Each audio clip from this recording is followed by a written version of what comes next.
नमस्कार साथियों, स्वागत है आपका BNK24 यूट्यूब चैनल पे बहुत बहुत। साथियों, आज हम बात करने जा रहे हैं गोदावरी बायो रिफाइनरी के बारे में। तो गोदावरी बायो रिफाइनरी जिसका भी IPO 23 तारीख से 25 तारीख के बीच में खुला हुआ है। अभी हमारे व्यूवर्स के क्वेश्चन आ रहे थे कि आपने उसके बारे में IPO रिव्यू नहीं किया, तो उसका क्यों ना मैं बोला रिव्यू कर लिया जाए। देखो, कंपनी क्या है कि जो 1956 में इनकॉर्पोरेट हुई थी, है ना। अब कंपनी जो है ना, अब हम कंपनी को बिल्कुल रियल में समझते हैं कि बिज़नेस क्या करती है। हम किसी भी IPO का रिव्यू करते हैं तो हमारा सिग्नल एक ही क्वेश्चन रहता है कि वो कंपनी काम क्या करती है। पहले तो बिज़नेस मॉडल समझ लिया जाए। तो देखिए क्या है कि जो एथेनॉल वगैरह के इस तरह के केमिकल बनाती है, जैसे इथेनॉल है, या आपका जो मतलब एक तुम्हारा MPO करके केमिकल आता है। MPO का तो शायद लार्जेस्ट प्रोड्यूसर भी है और लगभग इसका 20 देशों में काम है ना। और इसके जो केमिकल जो है बनाती है, उसका यूजेस कहाँ कहाँ पर है। उसका जो यूजेस है ना, दवाइयों में, कॉस्मेटिक में, जो महिलाओं के जो सामान बनते हैं ना कॉस्मेटिक के, है ना, उसमें इसका यूजेस है। दवाइयों में इसका यूजेस है और शायद ब्यूटी से संबंधित इसका ज़्यादा यूजेस है। अब हमने ये तो जान लिया कि कंपनी बिजनेस क्या करती है ना, किस तरह का बिजनेस है।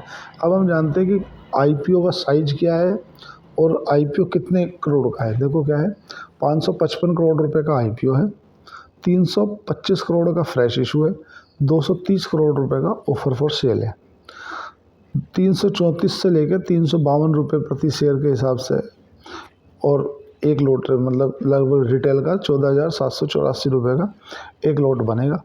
हमने बिजनेस समझ लिया। अब इनका पर्पस जान लेते हैं कि ये पर्पस क्या है।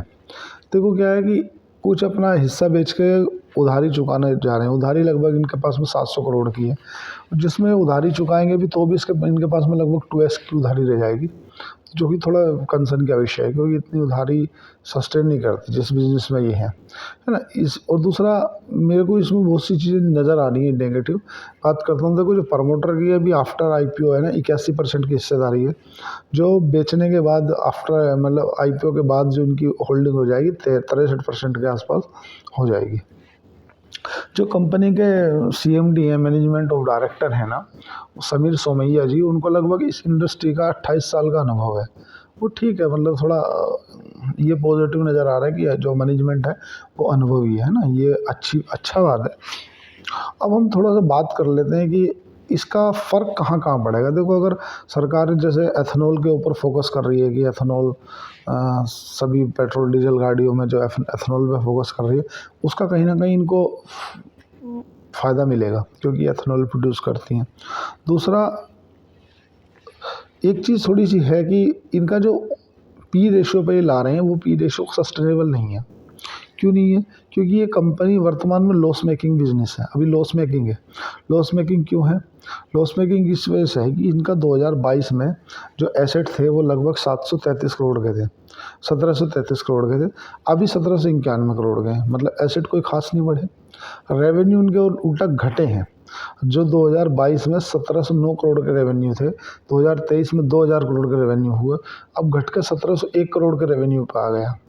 अब अगर हम ऑपरेटिंग मतलब प्रॉफिट की बात करें, लगभग 2022 में इनका 19 करोड़ का प्रॉफिट हुआ करता था, और अभी जो इनका TTM बेसिस पे शो कर रहा है वो लॉस दिखा रहा है, मतलब 26 करोड़ का लॉस दिखा रहा है।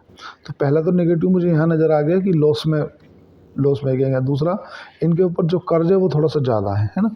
अगर हम इन कंपनी की प्रेजेंस की बात करें कि कंपनी कहाँ पर है, तो कंपनी क्या है कि महाराष्ट्र और कर्नाटक में इनकी फैक्ट्री है। अगर हम इसके EPS वगैरह की बात कर ली जाए, इसका प्राइस टू अर्निंग रेशियो कितने का है, तो इसका 4.93 इसका EPS है, मतलब बहुत कम है ना, 2.93 है। ROC की बात करेंगे, ROC रिटर्न ऑन कैपिटल 4.73 है, बहुत कम है, 7% तो बैंक ही दे देता।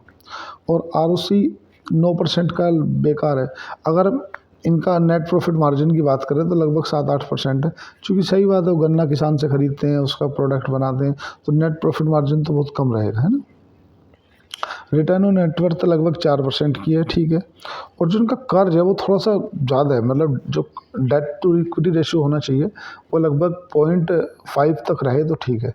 इनका 3% का, जो कि बहुत कंसर्न का विषय है। इतना कर्ज इतना सस्टेनेबल नहीं है ना। अब हम बात करते हैं कि इसी की जो सिमिलर कंपनी है, इसका जो प्राइस टू अर्निंग रेशियो निकल के आ रहा है वो आ रहा है 120। जिस तरह से मार्केट में अभी स्थिति चल रही है 120 पता नहीं है क्या समझ के मतलब रेशो मांग ले रहे हैं। जो इस इंडस्ट्री का एवरेज पी है वो 15 से लेकर लगभग 60-50 के आसपास में है। ये 120 का पी मांग रहे हैं। मेरे तो नहीं समझ में आ रहा है कैसे मांग रहे हैं। अगर हम इसी की सिमिलर इंडस्ट्री की जो कंपनियां उनकी बात करें ना, जैसे अल्केलिया एनवाइंस है, जुबिलेंट एक्वेरिया है ना, या अपना लक्ष्मी ऑर्गेनिक है, त्रिवेणी है इंजीनियरिंग है, या तुम्हारा डालमिया भारत है, बलरामपुर चीनी है ना, ये सब इसी की सिमिलर, द्वारकेश शुगर है। इनके जो पी हैं, चलो हम एक एक करके डिस्कस कर लेते हैं ना। जो अल्केलिया एंड माइंस है जो इसी की सिमिलर कंपनी है, उसका जो ईपीएस है ना वो 29 का है। पी जो है ना, प्राइस टू अर्निंग रेशियो, वो 78 का है। अगर हम जुबिलेंट की बात करें तो उसका जो ईपीएस है वो 11 का है और जो पी रेशियो है वो 64 का है। लक्ष्मी ऑर्गेनिक का जो ईपीएस है वो 4 का है और जो प्राइस टू अर्निंग रेशियो है मतलब पी है वो 65 का है। अगर हम त्रिवेणी इंजीनियरिंग की बात करें तो त्रिवेणी इंजीनियरिंग 18 रुपये का ईपीएस है, 26 का पी है, प्राइस टू अर्निंग रेशियो, वो सस्ती कंपनी है। अगर हम बलरामपुर चीनी की बात करें तो जो ईपीएस है उसका वो 26 का है और जो प्राइस टू अर्निंग रेशियो है वो 24 का है, बहुत अच्छा है। अगर हम बलरामपुर चीनी की उसकी डालमिया भारत की बात करें तो 33 रुपये का ईपीएस और 15 का प्राइस टू अर्निंग रेशियो है, बहुत अच्छा है ना। द्वारकेश शुगर का 4 का ईपीएस है और 17 का प्राइस टू अर्निंग रेशियो है। मतलब एक जो पहले से इस मार्केट में अपनी पकड़ बना के रखी है, उनका पी रेशियो लगभग 50, 40, 30 और ऐसी से अच्छी अच्छी कंपनियां पड़ी हैं। आप देखो जो त्रिवेणी इंजीनियरिंग है, इसको आप, मैं शायद पश्चिमी उत्तर प्रदेश से बिलोंग करता हूँ इसलिए मुझे मालूम है। खतौली में इसका प्लांट है। खतौली में जितना गन्ना जाता है उसका शुगर बनाती है। खतौली में जो गन्ना मिल है उसका नाम जो है त्रिवेणी के नाम से ही, शायद मैं जहाँ तक समझ पा रहा हूँ।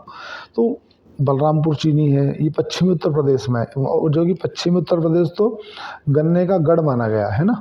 बलरामपुर चीनी है या तुम्हारा द्वारकेश शुगर है, इस तरह की जो है ना, धामपुर मिल्स है, इस तरह के जो है ना वो उस क्षेत्र में है जहाँ गन्ने का उत्पादन अत्यधिक है। थोड़ा कर्नाटक महाराष्ट्र में भी है पर उतना नहीं है। अगर सरकार की कोई पॉलिसी चेंज होती है तो जहाँ तक मेरे को अनुमान लग रहा है कि त्रिवेणी जैसी कंपनियों पे ज़्यादा फर्क पड़ेगा, वो सस्ते वैल्यूएशन पे हैं। अब हम बात करते हैं कंपेयरिंग नेगेटिव और पॉजिटिव दोनों के बारे में। तो अभी तो वर्तमान में मुझे गोदावरी बायो रिफाइनरी के बारे में कोई भी पॉजिटिव खबर नज़र नहीं आ रही। क्यों नहीं आ रही? क्योंकि देखो पहले तो क्या है कि अभी जीएमपी हमारा जो, अब 4 फैक्टरों को डिस्कस करते हैं। जीएमपी तो उसका कुछ है ही नहीं। दूसरे नंबर पे वैल्यूएशन तो ख़त्म है। तीसरे नंबर पे सेक्टर ये सरकार की कंट्रोल में है। सरकार इसकी जिस तरफ चाबी घुमाती है उस तरफ जाता है। अगर हम इसकी नेगेटिव की बात करें तो हाँ, नेगेटिव ज़रूर निकल के आ जाएंगे। जैसा इसका अर्निंग प्रति शेयर है वो 20 का है, वो 120 का है, बहुत महंगा है। मतलब स्टॉक 1 रुपये की चीज़ के लिए आप 120 रुपये दे रहे हैं, ऐसा समझो, है ना। और जो इसका कर्ज है, कर्ज कंपनी के पास में अपनी इक्विटी का 33 टाइम है, मतलब 700 करोड़ रुपए जैसा कर्ज है, वो थोड़ा सा नेगेटिव है।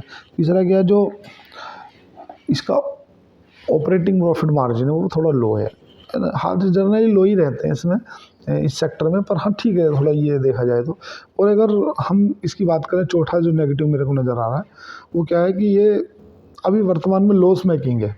पहली बात तो कर्ज में है भाई, आप कर्ज फ्री होते तो थोड़ा सोचते एक बार लगाने के लिए। मेरा जो अगर पर्सनल मेरी राय की तो मैं अभी इसमें कोई विचार है नहीं, क्योंकि ऐसा कोई खास मेरे को इसमें नज़र आ नहीं रहा है। अगर मेरे को कुछ इसमें लेना ही होगा, मैं अपनी बता रहा हूँ, आप अपने एडवाइसर से सलाह करके लेंगे। मैं त्रिवेणी इंजीनियरिंग ले लूँगा, जो सस्ते वैल्यूएशन पे मिल रही है कंपनी और अच्छे से अपना इस्टेब्लिश बिजनेस है, मैं उसको ख़रीदना ज़्यादा रेफ़र करूँगा। अब अगर हम आईपीओ की बात करें तो 23 तारीख से 25 तारीख के बीच में जो खुला है और 28 तारीख को इसके अलॉटमेंट आ जाएंगे और 29 तारीख को आपको रिफ़ंड हो जाएगा अगर आईपीओ नहीं मिलता है, और 29 तारीख में आपके डीमैट अकाउंट में शेयर क्रेडिट कर दिए जाएंगे। अगर लिस्टिंग की बात करें तो 30 अक्टूबर को इसकी लिस्टिंग है। ये तो हुआ आईपीओ के बारे में। अगर ऑल ओवर आईपीओ की बात की जाए कि इसमें लगाना चाहिए कि नहीं लगाना चाहिए, तो अभी अगर जिस तरह से हमने कंपनी को डिस्कस किया, मेरे को ऐसा कुछ नज़र नहीं आ रहा है कि इस कंपनी में जिसमें हमें लगा के कुछ एक्स्ट्रा ऑर्डिनरी मिले, ऐसा नहीं है। क्योंकि पहली बात तो लॉस मेकिंग है, दूसरा इतना प्राइस टू अर्निंग रेशो मांग रहे हैं कि मतलब सस्टेन ही नहीं करता। हाँ, ये ज़रूर है कि जो मैनेजमेंट है उसका ग्रोथ का माइंड सेट है, बट ग्रोथ तो ठीक है, पर यार एक लेवल से ऊपर आप उसका देखो। आज होंडाई है, वो तो चलो एक हार्डकोर में है, लेकिन मैं इसको रेफ़र नहीं करूँगा और मैं कोई रिकमेंड नहीं कर रहा। आपको अपने अपने फाइनेंशियली एडवाइज़र से सलाह करके आईपीओ लगा भी सकते हैं, बट मैं तो इसमें लगाना भी रेफ़र नहीं करूँगा। तो साथियों, आज के लिए इतना ही। चैनल को लाइक करें, सब्सक्राइब करें, कमेंट करें। धन्यवाद, थैंक यू।